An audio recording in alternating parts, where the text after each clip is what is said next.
Emily Carter had spent years dreaming of owning a home of her own.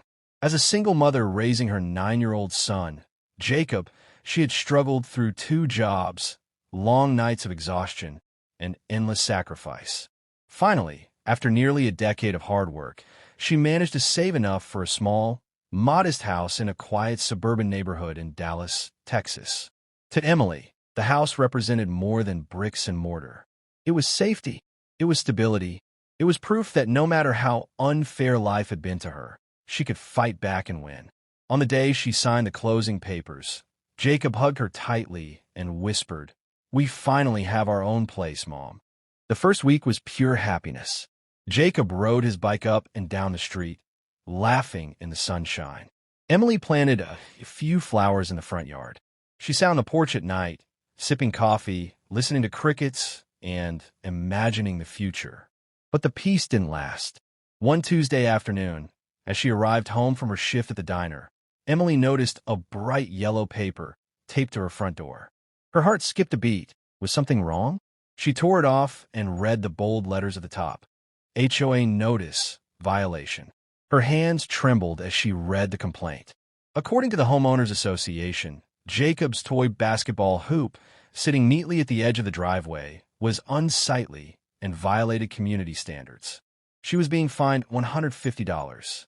Emily's face burned with disbelief. It was just a children's toy, hardly out of place in a family neighborhood. She thought there had to be some mistake. Surely, if she explained, they would understand. That evening, she called the number listed on the notice. The voice on the other end was deep, cold, and commanding. "This is Mr. Roberts, HOA president. How can I help you?" Emily explained nervously. "I just moved in. My son's basketball hoop, it's temporary. I'll put it away if that's an issue." "But the fine seems." Roberts cut her off sharply. "Rules are rules, Ms. Carter. The fine stands. Pay it by the end of the month or additional penalties will apply." He hung up before she could respond. Emily sat on her couch in stunned silence, the letter clutched in her hand. The joy of her new home dimmed. She thought of Jacob, of his innocent happiness playing basketball. She thought of her tight budget and how $150 meant groceries for 2 weeks. Still, she told herself it was just one fine, one misunderstanding. She would pay it, move on, and everything would be fine. But deep down, a seed of unease had been planted. This was only the beginning. Emily thought she could handle the first fine, but the HOA seemed determined to make her life miserable. Within 2 weeks, another notice arrived. This time, it was for a minor crack in her driveway. The letter was stern, almost aggressive, demanding $200 immediately.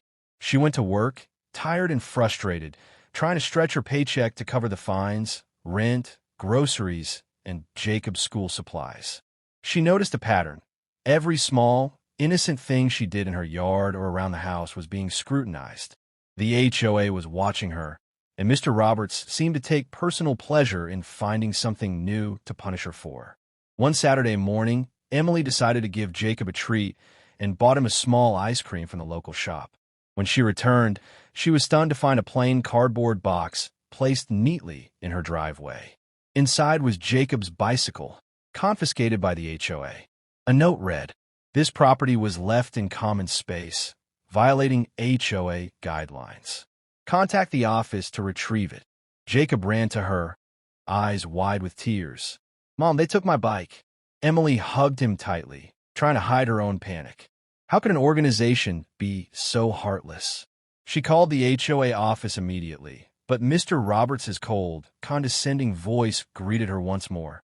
"Rules are rules, Ms. Carter. You were warned. You will pay the fine, and your property will remain until further notice." Emily's heart sank. She realized this wasn't about rules. This was about power, one man trying to assert control over her life. And he was winning.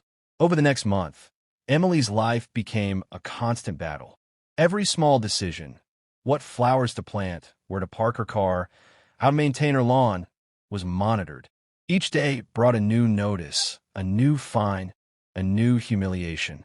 She worked longer hours to make ends meet, but still the letters piled up, mocking her. Her neighbors watched silently. Some were too afraid to speak up. Others shrugged, claiming, that's just how the HOA works. Emily felt isolated, powerless, and enraged. But inside, a spark of determination began to grow. She couldn't let this continue. She wouldn't let her son grow up in a neighborhood where fear ruled, where a bully in a suit could dictate every aspect of their lives. Emily decided she would fight back, but she needed a plan. That evening, she sat at her kitchen table with Jacob asleep upstairs. She spread out all the letters, fines, and notices, making a list of every violation the HOA had accused her of. She researched local laws, HOA rules, and her rights as a homeowner. She discovered that many of the fines were not only excessive, but potentially illegal. Emily felt a sense of cautious hope. Maybe she could win this battle, not just for herself, but for Jacob. She remembered her father's words, "Never let anyone make you feel small, Emily. Fight with courage, and you'll always stand tall." With renewed determination, Emily drafted letters, called legal aid organizations, and even documented her property meticulously, taking photographs of the areas the HOA had claimed were violations. She was preparing for a fight she had never imagined she would face, but she was ready. Despite the stress and the fear, Emily never let Jacob see her despair. She smiled when he ran outside to play, masking the storm brewing inside. But the message was clear. This fight was far from over. The bully, Mr. Roberts, had pushed too far, and Emily would not back down. Weeks turned into months, and Emily's situation grew worse. Each new letter from the HOA felt like a personal attack. She could barely keep up with the fines while juggling 2 jobs, caring for Jacob, and simply trying to live. The emotional toll was immense. Nights were sleepless. Every knock at the door or ring of the mailbox sent a jolt of anxiety through her body. Finally, Emily decided to attend the monthly HOA meeting. She had never spoken publicly like this before, but she knew she couldn't stay silent any longer. Dressed in her work clothes, weary but determined, she walked into the crowded meeting room. The room buzzed with neighbors, many quietly observing, some whispering. Mr. Roberts sat at the head of the table, arms crossed, a smug smile plastered on his face. When it was her turn to speak, Emily's hands shook, but her voice was firm. "I'm here not just for myself, but for every family in this neighborhood who has felt threatened or humiliated by the actions of the HOA. This is not about rules, it is about bullying. This is harassment, and it stops now." The room fell silent. Whispers spread quickly. Some neighbors nodded slowly, relief on their faces. Others avoided eye contact, too intimidated to acknowledge the confrontation. Mr. Roberts leaned back, laughter in his voice. "Rules are rules, Miss Carter. Everyone must comply. Your attitude doesn't change that." Emily felt her anger ignite. The fear she had carried for months transformed into courage. She calmly countered, "Rules do not give anyone the right to humiliate, to control, or to take away the basic joy of a child riding a bicycle. Jacob, my son, deserves to grow up without fear. I'm asking you to do your job fairly, not tyrannically." The room shifted. Some of the older board members exchanged nervous glances. Emily realized that the balance of power in the room was subtly shifting. Her words had struck a chord. After the meeting, Emily walked home with a mixture of exhaustion and triumph. For the first time in months, she felt she had taken a stand. But the battle was far from over. The HOA could retaliate, and she needed more than courage. She needed allies. Over the following days, Emily quietly reached out to her neighbors. She discovered that many of them had been quietly enduring similar harassment. Fines for minor landscaping choices, mailbox placement, paint colors, and more. Individually, they felt powerless, but together, they could form a coalition strong enough to challenge Mr. Roberts and his authoritarian ways. Emily also documented every instance of harassment meticulously, photographing her property, keeping copies of fines and letters, and noting each phone call or verbal threat. She even reached out to a local legal aid office specializing in HOA disputes. They reassured her that she had grounds to challenge unfair fines and that many of her claims were supported by Texas property laws. As the days passed, Emily's confidence grew. She realized that standing up for herself was just the beginning. She could protect her son, her neighbors, and the very integrity of her community. The mother who had once felt powerless was now becoming a symbol of hope, resilience, and justice. At night, she tucked Jacob into bed and whispered promises of a better neighborhood. Her son, sensing her newfound strength, hugged her tightly.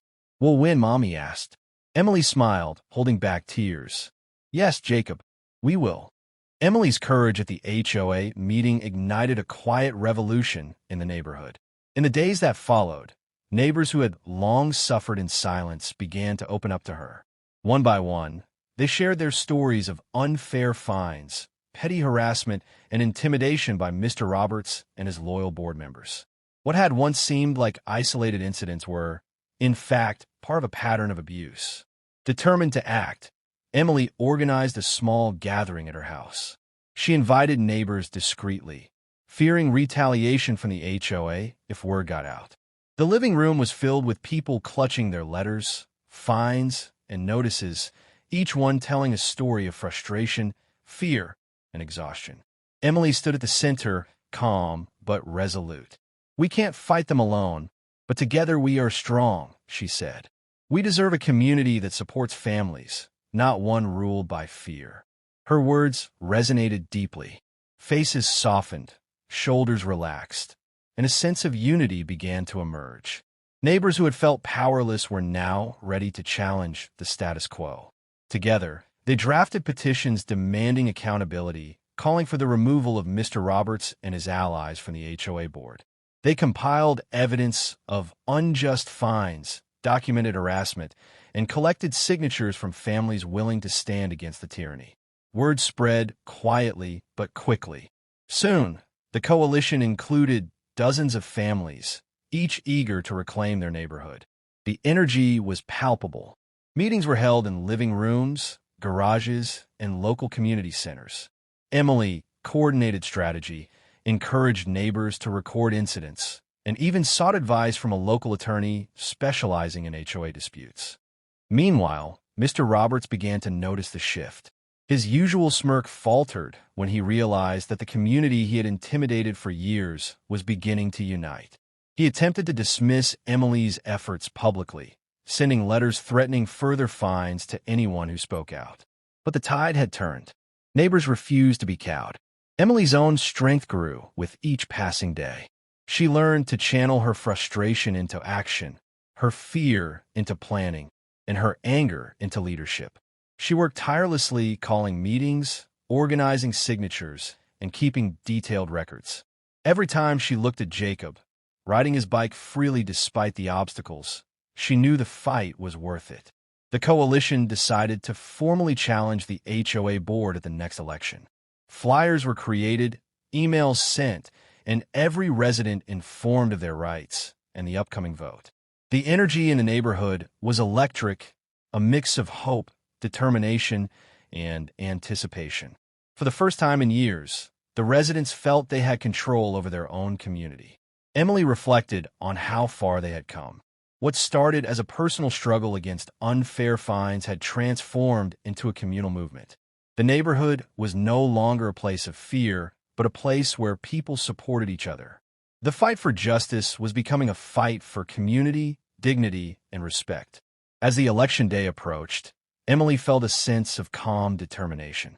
She knew that victory was within reach, but she also knew the battle had not yet been won. Every signature, every conversation, and every piece of evidence collected would count. The mother who had once felt powerless was now the heart of a neighborhood ready to reclaim its freedom. Election day arrived. The neighborhood buzzed with anticipation, energy, and hope. For months, Emily and her coalition had worked tirelessly, organizing meetings, gathering signatures, and documenting every unfair fine and act of intimidation from the HOA board. The residents were determined. Change was coming. Emily stood outside her house, watching neighbors arrive at the polling station. Families she had spoken to, inspired by her courage, were now standing together, united for a common cause. Jacob rode his bike happily, his laughter echoing through the quiet streets. It was a simple sound, but it represented everything Emily had been fighting for: freedom, dignity, and normal childhood joy. Inside the polling station, Emily cast her vote, her hands shaking slightly with nervous anticipation. Every signature collected, every letter sent, every conversation held had led to this moment. She whispered a quiet prayer, hoping that the community would choose fairness, integrity, and justice over fear and tyranny. The results came in the evening. The vote had been overwhelmingly in favor of removing Mr. Roberts and his board allies. Cheers erupted throughout the neighborhood. Emily hugged neighbors, tears streaming down her face. After months of struggle, intimidation, and stress, justice had finally been served. The new HOA board moved quickly. All unjust fines issued to Emily and other residents were canceled. Official apologies were sent, acknowledging the harassment and assuring that the HOA would function transparently and fairly moving forward. Emily felt a profound sense of relief. The weight that had pressed on her shoulders for months seemed to lift, replaced by a warmth of accomplishment and belonging. Jacob ran freely in the yard, his bicycle no longer at risk. The neighborhood streets, once tense and silent under fear, were now filled with laughter, conversation, and a renewed sense of community. Neighbors held a small celebration in Emily's yard. People brought snacks, music played softly, and children ran around playing games. Conversations flowed easily, neighbors shaking hands and sharing stories of resilience and courage. Emily's heart swelled with pride, not just for herself, but for the entire neighborhood. They had stood together and reclaimed their community. Emily reflected on the journey. What had begun as a personal struggle against petty fines had transformed into a movement for justice, fairness, and respect. The HOA no longer symbolized fear. It had become a reminder of what a community could achieve when united. She looked at Jacob, who smiled up at her, and felt a wave of gratitude. She had not only fought for their home, but for his happiness, safety, and the right to grow up in a neighborhood free from intimidation. Later that night, as she tucked Jacob into bed, he whispered, "We did it, Mom. We won." Emily kissed his forehead gently, whispering back, "Yes, my love. We won, and we will always stand together." The days that followed were filled with positive changes. Neighbors who had once avoided confrontation now spoke freely. Garden competitions, community cleanups, and block parties returned, breathing life back into the neighborhood. Emily's leadership had inspired lasting change. Mr. Roberts, removed from power, was a shadow of the figure who once held the neighborhood in fear. The lessons of accountability, fairness, and community responsibility had been learned the hard way, but they had been learned. Emily often walked with Jacob through the streets they had fought so hard to protect. They waved to neighbors, shared smiles, and reveled in the simple joys that had once been threatened. For Emily, this neighborhood was no longer just a house. It was a home, a community, and a testament to courage, perseverance, and the power of standing up for what is right. And in that quiet, peaceful suburb of Dallas, Texas, the laughter of children, the chatter of neighbors, and the joy of a single mother and her son echoed a simple truth: justice, courage, and unity always prevail.